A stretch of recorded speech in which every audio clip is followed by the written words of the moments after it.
साक्षी मिश्रा। हर हर महादेव, मैं हूँ श्रुतिका, आप सभी के साथ त्रिवेणी घाट ऋषिकेश से। तो देश दुनिया की तमाम बड़ी खबरें लेकर एक बार फिर से हम आपके सामने हाजिर हैं। अगले 1 घंटे तक फिट इंडिया के सुपर हिट बुलेटिन में हर एक खबर आपको बताएंगे और उसके बाद फैशन फास्ट में भी हम आपके साथ रहेंगे और आपको साथ ही साथ रंग भी दिखाएंगे कांवड़ यात्रा के, क्योंकि सावन का पावन महीना चल रहा है। तो ऐसे में ऋषिकेश के रंग होंगे और खबरों का सुपर डोज होगा। तो चलिए शुरुआत करते हैं बुलेटिन की।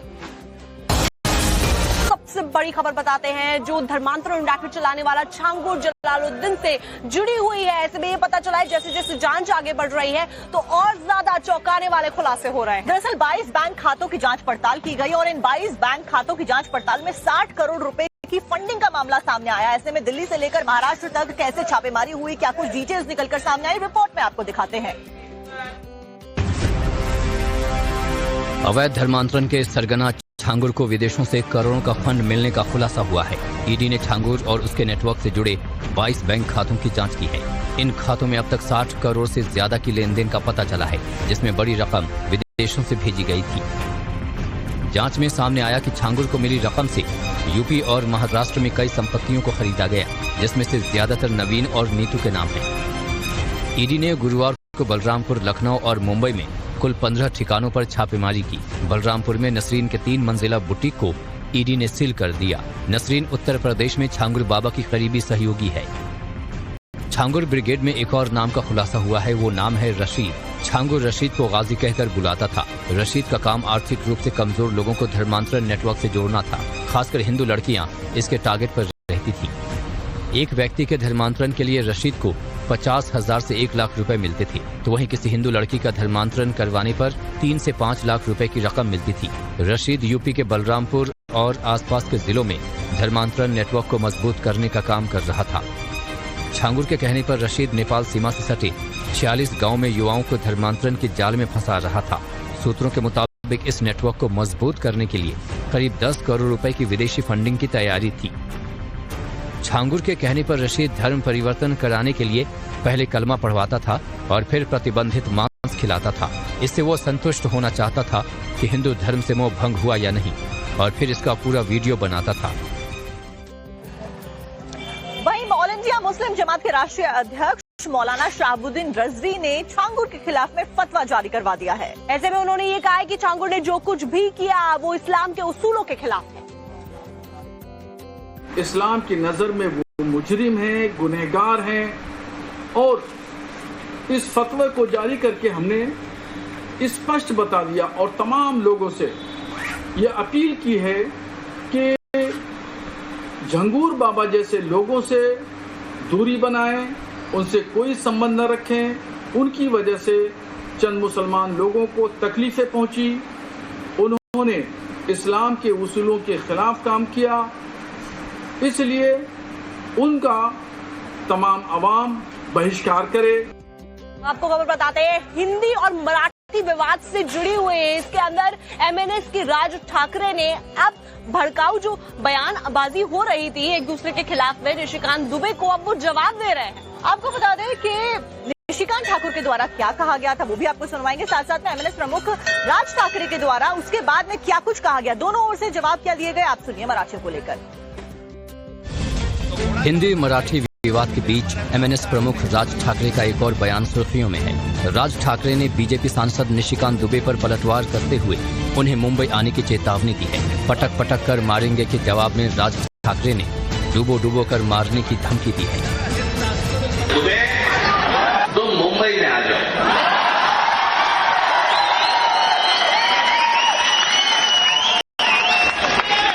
मुंबई के समुद्र में डूबे डूबे कर मारे।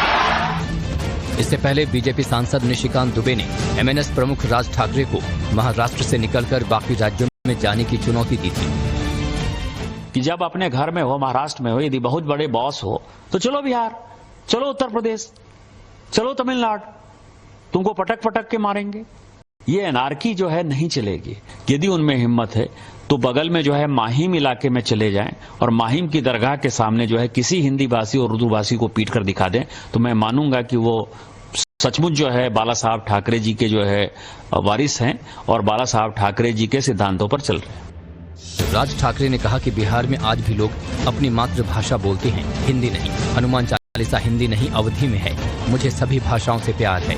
महाराष्ट्र में सभी नेताओं से अच्छी मेरी हिंदी है, लेकिन मैं बोलूंगा नहीं। राज ठाकरे ने आरोप लगाते हुए कहा कि हिंदी भाषा तो पहले से थी है, बाद में मुंबई को गुजरात में मिलाने का सपना है। तो महाराष्ट्र से निशिकांत दुबे के द्वारा क्या कुछ कहा गया वो आप सुन रहे थे। राज ठाकरे ने उसके बाद में क्या कहा वो आपको सुनवाया। अब आपको लेकर आते हैं उत्तर प्रदेश, जहां पर हम मौजूद है। हम इस वक्त ऋषिकेश में हैं और यहाँ पर कावड़ के रंग साफ तौर पर देखे जा सकते हैं। उत्तर प्रदेश की सरकार के द्वारा सौहार्द बना रहे, सद्भाव बना रहे, इसके लिए तमाम तैयारियां की गई हैं और यही तैयारियां और यही जोश मुहर्रम पर भी श्रुति का देखने को मिला था। लेकिन ये कई सवाल खड़े करती हैं, क्योंकि विपक्षी दल भी ये सोच रहे हैं कि जिस यूपी में बिना सौहार्द के मतलब ऐसा त्योहार जब भी मनते थे तो वहाँ पर टकराव की स्थिति हमेशा हो जाती थी, चाहे वो कोई भी त्योहार हो। तो ऐसे में यूपी में बदलाव कैसे आया है, खुद योगी आदित्यनाथ बता रहे हैं, आप भी सुन लीजिए।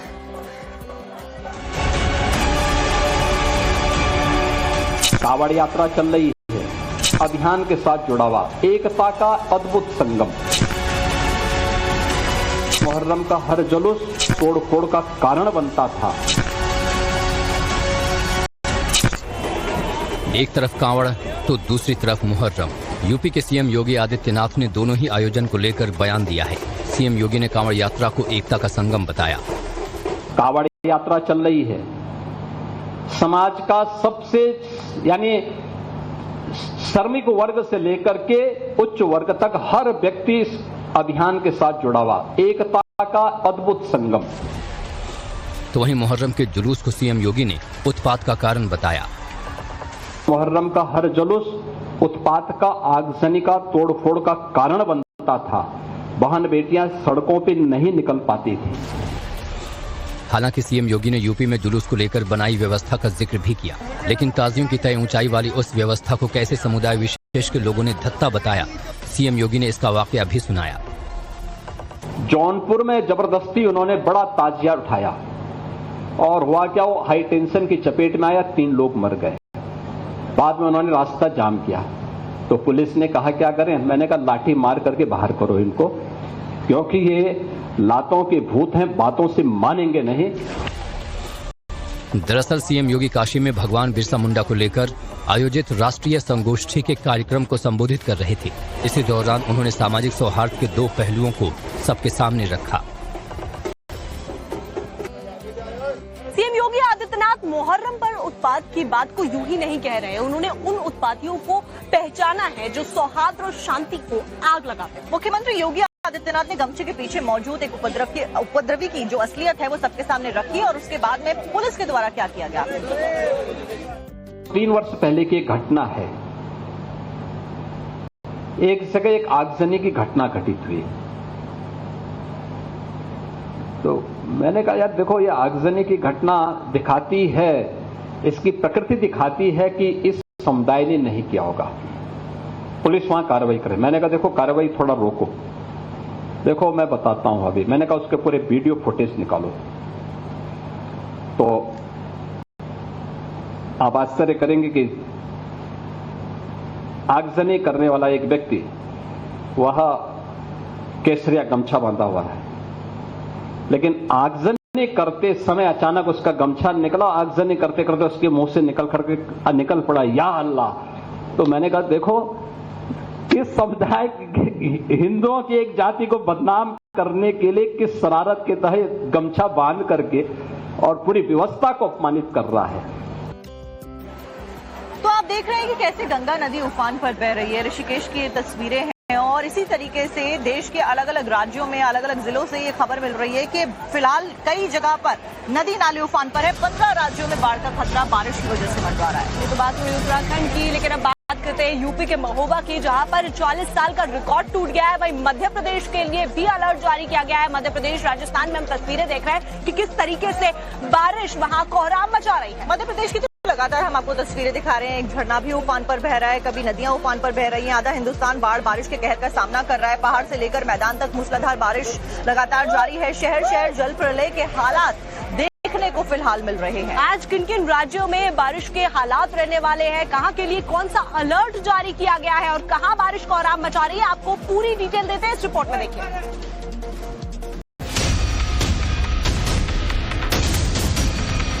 आधे हिंदुस्तान में आसमानी आफत कहर बरपा रही है। कहीं पहाड़ दरक रहे हैं तो कहीं बारिश का रौद्र रूप तबाही मचा रहा है।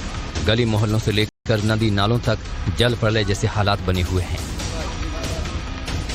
आज दिल्ली, एनसीआर, उत्तर प्रदेश, हरियाणा, राजस्थान, मध्य प्रदेश, बिहार, झारखंड, जम्मू कश्मीर, हिमाचल प्रदेश, उत्तराखंड, महाराष्ट्र, गुजरात, कर्नाटक, असम और पश्चिम बंगाल में भारी बारिश और वज्रपात का अलर्ट जारी किया गया है।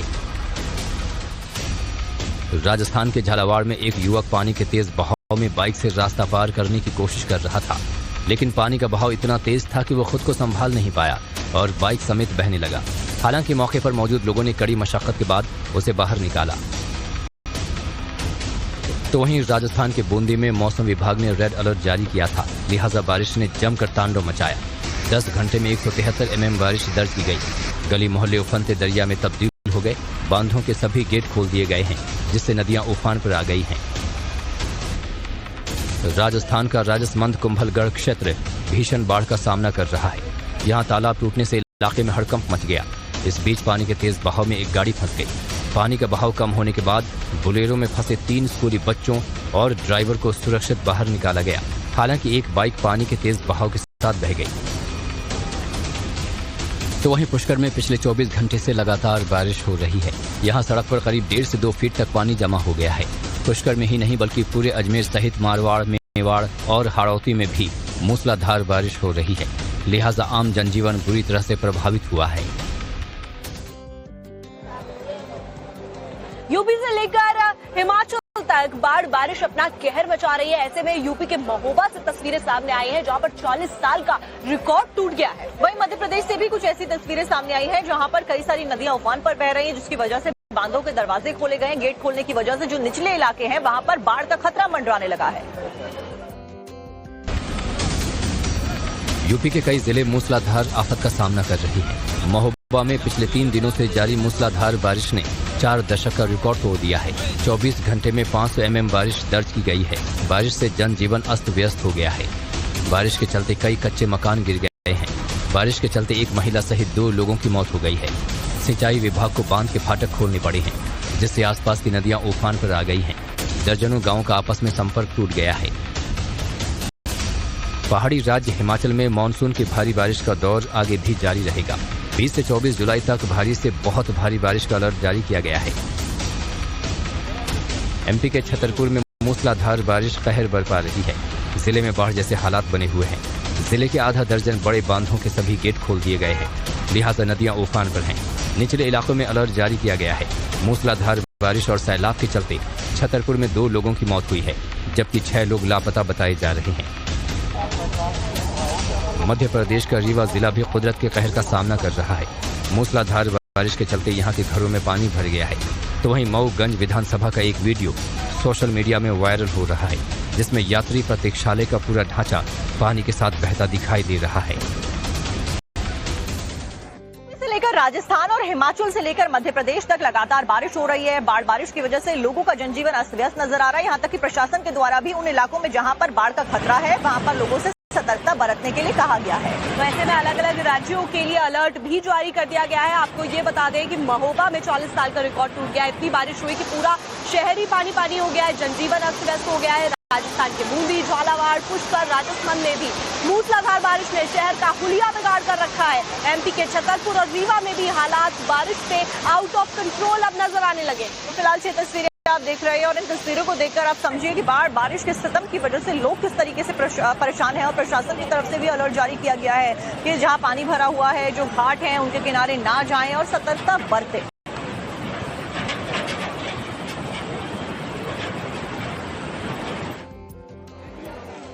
सावन का महीना चल रहा है और कांवड़ यात्रा चल रही है। ऐसे में जो खबर आ रही है उसमें कांवड़ियों के बीच में भिड़ंत हुई है नमाजियों के साथ में डीजे बजाने को लेकर। अब आप सोचिए कि एक तरफ भगवाधारी कांवड़िए नजर आ रहे हैं, वहीं दूसरी तरफ टोपीधारी नमाजी थे। दोनों के बीच में वाद विवाद इतना ज्यादा बढ़ जाता है कि नौबत मारपीट की आ जाती है। आगे क्या होता है रिपोर्ट में देखिए।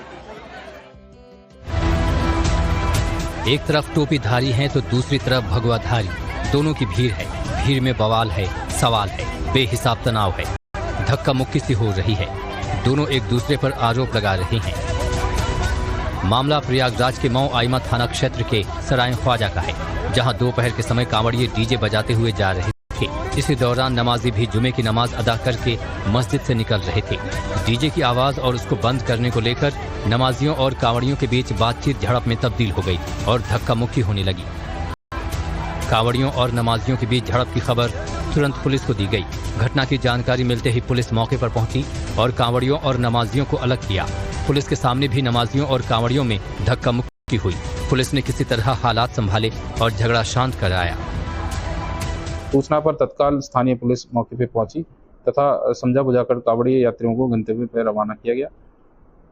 इस संबंध में थाना महुआ इमा पर कांवड़ यात्रियों से प्राप्त तहरीर के आधार पर अभियोग पंजीकृत किया जा रहा है। पुलिस ने 3 लोगों को हिरासत में लिया है। तो आप जाखू मंदिर जरूर गए होंगे, तो वहाँ पर हनुमान जी की 108 फीट ऊंची मूर्ति पर एक भगवा पताका लहराता हुआ भी अब आपको जरूर नजर आएगा। वहाँ से बेहद ही खूबसूरत तस्वीरें आ रही हैं, जहाँ पर हिमाचल के जो मुख्यमंत्री हैं वो वहाँ पर पताका लहराई है और साथ ही उन्होंने पूजा अर्चना भी की है। आपको तस्वीरें दिखाते हैं। पहाड़ों की रानी शिमला में एंट्री के साथ ही अब भगवान हनुमान की 108 फीट ऊंची मूर्ति के साथ 108 फीट ऊंची एक भगवा पताका भी आपको नजर आएगी। ऐतिहासिक जाखू मंदिर में हनुमान ध्वज की स्थापना की गई है। इस मौके पर हिमाचल प्रदेश के मुख्यमंत्री सुखविंदर सिंह सुक्खू और ग्रामीण विकास एवं पंचायती राज मंत्री अनिरुद्ध सिंह मौजूद रहे। इस मौके पर सीएम सुक्खू ने पत्नी कमलेश ठाकुर के साथ पूजा अर्चना की। मुख्यमंत्री ने इस खास दिन को ऐतिहासिक बताते हुए कहा कि जल्द ही भगवान राम की 111 फीट ऊंची प्रतिमा भी स्थापित होगी। मुख्यमंत्री ने कहा कि फिलहाल इस मामले में वन अधिनियम आड़े आ रहे हैं, लेकिन सरकार भगवान राम की मूर्ति स्थापित करने के लिए प्रतिबद्ध है। जाखू मंदिर शिमला शहर की सबसे ऊंची चोटी पर स्थित है। ऐसी मान्यता है कि लक्ष्मण के मूर्छित होने पर संजीवनी बूटी लाने के आकाश मार्ग से हनुमान हिमालय के लिए ले गए थे। जब हनुमान जी यहाँ से गुजर रहे थे तो यहाँ पर एक ऋषि तपस्या कर रहे थे। उनसे हनुमान ने द्रोणागिरी पर्वत और संजीवनी बूटी का पता पूछा। फिर मिलने का वादा कर हनुमान यहाँ से चले गए। वापसी में देरी होने की वजह से ऋषि से नहीं मिल पाए और बाद में उन्हें साक्षात दर्शन दिए। तब इस स्थान पर स्वयं भू प्रतिमा प्रकट हुई। इसके बाद ऋषि ने जाखू में हनुमान मंदिर की स्थापना की।